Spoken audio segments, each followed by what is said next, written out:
Hello there, and welcome to another of Andre's Artist Profiles. Now, it may seem like it's clear to you what I'm doing today for an artist profile, but I've actually got a dual multimedia presentation here. You know, a pile of CDs, CD box set, and vinyl. And the reason is because this group has always represented something very multi-format to me. The reason you don't see any cassettes here is because I got rid of the two cassettes I had, which is probably pretty silly, but anyway, there's a reason for that, which I'm not going to get into here. But anyway, today is Otis Williams' birthday, and the Temptations are a very renowned vocal group, considered by many to be Motown's finest, even though the group of Temptations that were the most famous are, of course, long broken up and all dead, except for Otis Williams, who very, very rarely sang lead vocals and was often forgotten in the group. But in many ways, he was considered the group's leader. He was their biographer. And what happened was, in Detroit, in the early 60s, he started a group called Otis Williams and the Distance.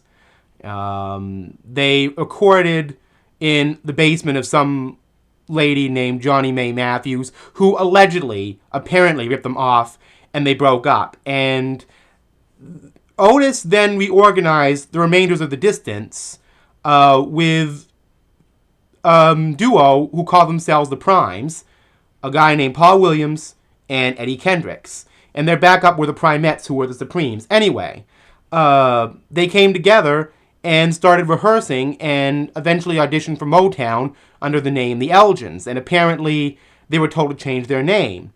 So at Paul Williams' suggestion, they came up with the Temptations, and of course, here they are. And the rest was history. So this is what I've got for the Temptations. They literally have all kinds of albums, many of them great.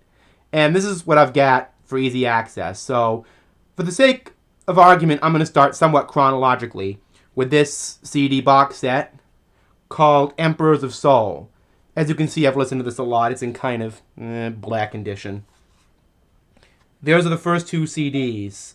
This CD covers their 60s prime. There's actually some a song on here called Come On, I believe probably recorded by Johnny Mae, I just mentioned, by the Otis Williams and the Distance. This came out in 1994, this set, by the way. And the lead singer on that was not David Ruffin or Dennis Edwards, but a guy named Elbridge Bryant, who became an alcoholic and left the group. And there were many drug and alcohol problems related to this group's lead singers. Talk about rotten luck, but they've always endured. This second disc you see here, that is their hit period. My Girl, all that stuff. These two discs go into Dennis Edwards in the 70s more, and this disc goes into the 80s period, late 70s, 80s. And I should note the Temptations actually moved to, I believe it was Atlantic for a time, 1977, 79. Didn't exactly work out. Here's the booklet. It's in really bad shape because it wasn't really stitched together that well. That's how the Temptations appeared in the early 90s. There's their reunion.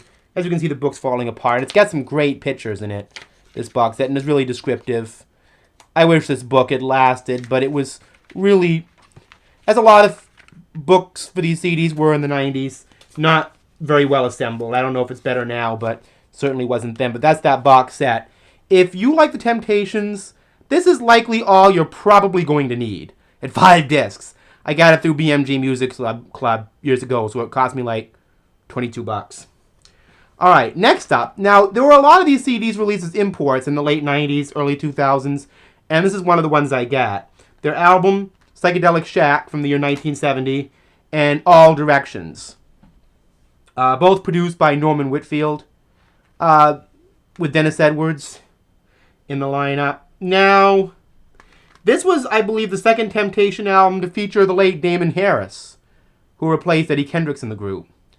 And I got these because on the Norman Whitfield albums, the Temptations ceased to be a singles act, and they started to have more great album cuts, like the excellent but politically incorrect Run Charlie Run from this album, for example. It's a really good album. It's a 2-on-1. It's in the kind of unique double case that, flips out like this. Kind of a 90s precursor to the single, but dual disc set they have anyway. Here's an album I just couldn't resist, even though it only has 8 songs on it. Jeffrey Bowen produced this, and James Carmichael also produced a cut for this. And it was their first 1975 album, I believe recorded 74, A Song for You. And this album contains Happy People, Shaky Ground, which is a huge hit for them, and Glass House, and of course a cover of the Leon Russell song. This album really brought them out of a commercial doldrum, which, I'll get into a little bit later. I got this collection because of its uniqueness. It's out of print now, when Motown was reissuing its Master Series. The Temptations 1 by 1. This covers the solo career of the Temptations lead singers, Eddie Kendricks, David Ruffin, Dennis Edwards, and Paul Williams, who never released solo material, but anyway, see, it's a double disc set with liner notes, and there's both discs right there. A lot of worthwhile material. I used to have an Eddie Kendricks collection called At His Best, which I get rid of because almost all the cuts from that are on here. So here's the Temptations' Legacy from 2004. Yep, they were still recording in 2004. Just an album I got at a budget bin. If I see a cheap Temptations album, they're the Temptations, why not? Classic group. Still Here, an album from 2010. Really good album. Sounds like a late 70s, early 80s Temptation album. I'm not sure much about the lineup of this. It doesn't have much of a cover, but it's a great album. It has some really excellent songs on it. I can't wait to hear the follow-up. Some recent Temptations right there. So, anyway, that's what I have for CDs. Now, there's some vinyl here that I'm going to discuss with you before I end this. This album followed up A Song for You in 1975, and it's called House Party. I love that cover. It's kind of like a juke joint, funky. There's the band at that time. There's Otis Williams right there. And by this time, a guy named Glenn Leonard had replaced Damon Harris. And the thing about this album, though, is that there's one song on here where Otis Williams actually sings lead. And he's not a bad singer. This is not a bad album either. It's mostly up-tempo tunes. I love the song Keep Holding On. This album was produced, for the most part, by James Carmichael and Steve Cropper from Memphis. And it does definitely have a Memphis sound to it. Now, this next album is one that I really love. It's actually one of their last for Motown. It's called Wings of Love. There's a song that was, I believe, involved Sly Stone, called Up the Creek Without a Paddle. As a matter of fact, it says here that Freddie Stewart is on this is on this record, and Sly, Up the Creek Without a Paddle is unmistakably Sly. Unmistakably Sly. I think the first side is up-tempo tunes. The second songs is ballads. Jeffrey Bowen and Berry Gordy both produced this. Sweet Gypsy Jane has a mean bass line. This is one of their funkiest albums, and I don't think it's been on CD yet, but I love that record. Here's another one. This is, I suppose, kind of a grail, you could say, in a way. It's fairly hard to find record. Their final on their Motown original run, 1976, The Temptations Do the Temptations. And this did not perform commercially well at all. I think mainly on name recognition was where this thing went. There's one song on the box set from this called Who Are You and What Are You Doing for the Rest of Your Life?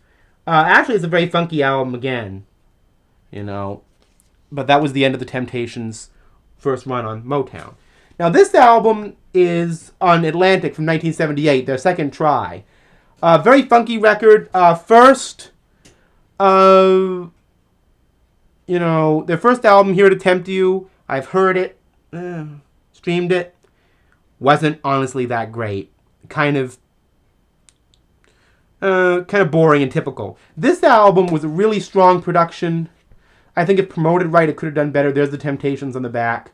Of course, bareback, needless to say. A little implied innuendo there from the funk era. So, anyway, that's what I have for the Temptations. Right there. Some of you who have the complaint that, oh, I'm only interested in music and not listening to the history of a group, it's boring and pretentious. Well, you can go to another video. I like giving a little history of the group to give people some perspective. And the Temptations are a group that really deserved it. They've endured, although at least only one original member survived, and that was the guy who started it. So the Temptations are a story of endurance. I mean, there's no set group of Temptations since they come in and out because of different personal issues that seem to happen. But anyway, that's my Temptations collection. And happy birthday to Otis Williams. And I hope the Temps keep rocking on and keep on being funky. And keep on being the Temptations. See you next time.